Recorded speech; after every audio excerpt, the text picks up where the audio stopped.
Following the phenomenal success of Dirty Dancing, Jennifer Grey became a national obsession in the summer of 1987. She was seen by Hollywood as the next great leading lady of a generation. However, Jennifer had survived a terrible vehicle accident in Northern Ireland a few days prior to the movie's premiere. She would be plagued by this catastrophe for the rest of her life. And then, just a few years later, America lost all recognition of the visage that had previously enthralled them due to a decision made during an hour-long surgery. What was Jennifer Grey's true fate? And why was she virtually forgotten in Hollywood? She also attacked me as though I was attempting to get away with something. Born in New York City on March 26, 1960, Jennifer Grey came from an artistic household. Joel Grey, her father, was a legend in both Broadway and American cinema. He made history in 1967 when he received a Tony Award for his role in Cabaret, and in 1972 he won an Academy Award. He accomplished something incredibly uncommon when he played the same part again on the big screen. He became one of the few musicians to receive both of the most coveted awards in the business for playing the same role. Mickey Katz, a comedian and pianist, was her grandfather. Jo Wilder, her mother, was an actress and singer. Her family did not choose to pursue entertainment. It was only the air they were breathing. Jennifer Grey entered the entertainment industry at a very young age, not because she chose to, but rather because she was raised in a household where art was a natural part of daily life. She attended Dalton School in Manhattan as a teenager, where she developed her love of acting and dancing in addition to her scholastic pursuits. Jennifer met Tracy Pollan there, and their connection would remain for many years. She spent 2 years honing her skills as a professional actress at Neighborhood Playhouse School of the Theater after graduating in 1978. Before making her first television appearance at the age of 19 in a Drive Pepper commercial, Jennifer worked as a waitress to support herself while she awaited her big break. A modest but encouraging start to the journey. When Jennifer Grey first entered Hollywood she soon discovered that sometimes skill was insufficient. At the time, the film business had high expectations for attractiveness. Jennifer was quickly perceived as having a peculiar appearance due to her expressive features, curling dark hair, and unique nose. For years, she felt both a subtle pressure and a compliment. Nevertheless, she persisted in pursuing, advancing her profession gradually. When Jennifer made her big screen debut in Reckless in 1984, it was her first significant turning point. The Cotton Club, which Francis Ford Coppola co-directed with Richard Gere, and Red Dawn, a Cold War action movie that helped Hollywood start to take notice of her name, were the next 2 films she starred in that same year. Following Red Dawn's initial success, Jennifer Grey went on to make a name for herself alongside some of the most promising young actors in Hollywood, such as Patrick Swayze, Charlie Sheen, and Thomas Howell. A year later, she had an appearance in John Badham's sports drama American Flyers, which chronicled the arduous trip of 2 brothers competing in a cross-country cycling race.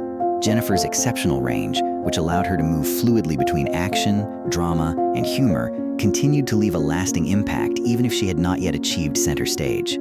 By the middle of the 1980s, her adaptability had brought her fame with the Brat Pack, a group of young actors who were influencing American cinema culture at the time. Jennifer Grey benefited greatly from her affiliation with the Brat Pack, but it also unwittingly led Hollywood to see her through a familiar lens, as if she were only appropriate for a particular kind of role. Her collaboration with Patrick Swayze during the Red Dawn filming was not always easy.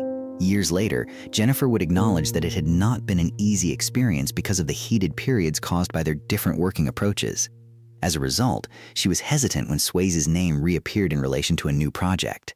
However, Jennifer had already added another significant accomplishment to her career with Ferris Bueller's Day Off by John Hughes, where she portrayed Jeannie Bueller, the astute, witty, and vivacious older sister, demonstrating that she had a comedic edge that not every young actor of that era could deliver. This was before fate brought them back together. Ferris Bueller's Day Off, which is today regarded as one of the key comedies of the 1980s, swiftly became a box office hit after its release. In addition to Matthew Broderick's captivating portrayal in the title character, Jennifer Grey's natural, astute, and very unique performance also caught the attention of critics. However, another tale was silently starting behind the cameras. Jennifer and Matthew Broderick gradually fell in love throughout the film's development, and by the time it was released in theaters, they were a real-life couple. The two even got engaged, which marked the beginning of a new chapter full with challenges as well as hope. Years later, Jennifer acknowledged that collaborating with John Hughes on this movie was still one of her favorite moments from her whole career. During that time, she not only achieved professional achievement, but also found a unique feeling of community in the very competitive film industry. Later, Jennifer remembered that she and Hughes had what seemed to be their own private language. Music that was succinct, imaginative, and sufficient for them to comprehend one another without having to explain themselves too much. She felt genuinely seen, genuinely trusted, and genuinely free to be herself as a result of that understanding. Hollywood didn't always want to provide young actors who were still struggling to make a name for themselves in the music industry. However, as things appeared to be going well, was secretly preparing for a new role, the part that would permanently alter Jennifer Grey's life. That project was Dirty Dancing, a movie that anyone thought would go down in history when filming started. Eleanor Bergstein's early years and her years spent surrounded by Catskills dance culture served as inspiration for the screenplay and music. Before it was eventually acquired by Vestron Pictures, a small independent studio prepared to fund the film with a meager budget of just $6 million, it had been turned down by multiple large studios. No one could have predicted at the time that this seemingly tiny film under the direction of Emile Ardolino would go on to become one of the most enduring icons of American cinema. Few individuals at Vestron Pictures genuinely thought Dirty Dancing could be a big hit even after production was over. For them, it was just a low-budget romantic movie set in the summer of 1963.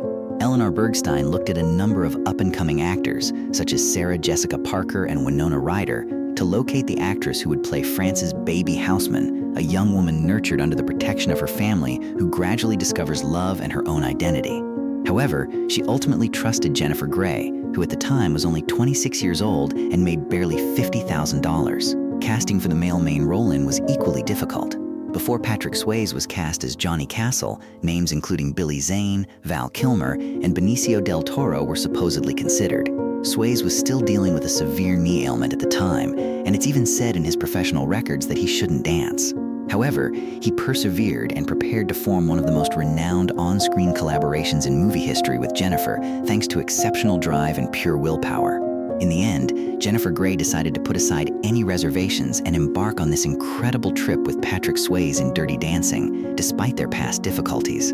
Filming took place in both Lake Lure and Mountain Lake Lodge. One of the movie's most famous lift rehearsal sequences was shot in the lake in October, when it was almost freezing outside, making it physically difficult for both actors. Nevertheless, the film's essence came from the parts that were never included in the script.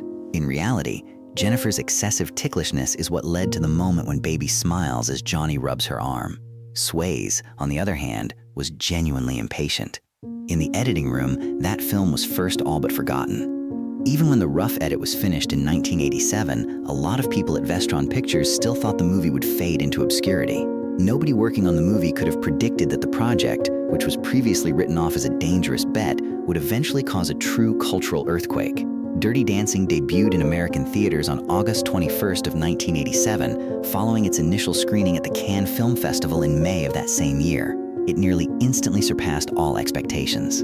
Within 7 months, the movie made $10 million in the US alone in its first 10 days. One of the most notable breakout hits of the 1980s, the movie eventually made over $214 million worldwide on a small $6 million investment.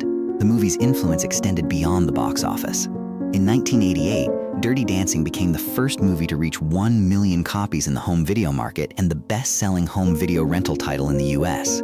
Bill Medley and Jennifer Warren's performance of the song I've Had the Time of My Life won an Academy Award, and Jennifer Grey was formally recognized as one of Hollywood's emerging stars when she was nominated for a Golden Globe. Jennifer Grey became one of America's most famous faces almost immediately following the phenomenal success of Dirty Dancing. Her name could be found all across the country in periodicals, TV interviews, and casual conversations. However, Jennifer's private life was discreetly entering one of its darkest chapters, which the world at the time knew very little about, just as Hollywood was getting ready to welcome its newest star. A real-life catastrophe altered everything just weeks before the movie's official release. On August 5th, 1987, while on vacation in Northern Ireland with her fiancé, Matthew Broderick, Jennifer was traveling through the County Fermanagh countryside in a leased BMW. Their car unexpectedly struck an approaching Volvo head-on on a rural road close to the settlement of Tempo. The 2 people in the other car died in the collision, making what should have been the pinnacle of Jennifer's career. Music, a memory she would never be able to shake. Both of them suffered greatly as a result of the crash. Matthew Broderick sustained a concussion, a collapsed lung, many broken ribs, and a shattered leg. He then acknowledged that he only remembered waking up in the hospital with excruciating leg agony and had no memory of the crash itself. In the meantime, Jennifer Grey had a severe neck injury that, although initially undetectable, would have a long-term impact on. The fact that Jennifer was the only person still conscious at the scene, alone on a peaceful country road in Northern Ireland, waiting for emergency services while in a state of extreme panic, haunted her even more. She later remembered that she truly thought Matthew had passed away at that precise time. Following the investigation, Broderick was found guilty of reckless driving and was given a monetary fine instead of going to jail. The relatives of the two victims loudly denounced the verdict after the trial, calling it